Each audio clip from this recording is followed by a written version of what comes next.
This quick video demonstrates just how loud or not loud this wonderful GE portable air conditioner is. I'm sitting right next to it, like a foot away, and it's blowing some very comfortable cool air on me directly. I usually don't use it like this,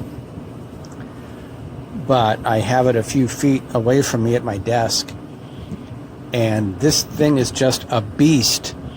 And it was reasonably easy to set up. This hose, this air conditioner can pump a tremendous amount of hot air out of my living space through that hose, and it produces a lot of cold air. I'm so glad I bought this. Here are the controls.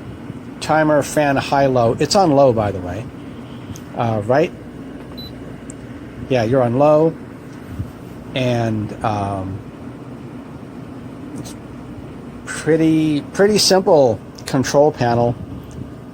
And I'm so glad I got this. I think I'm going to have a very, very productive summer thanks to this machine. It seems to perform in excess of its rating. I'm in an area about 15 by 15 that it's keeping cool.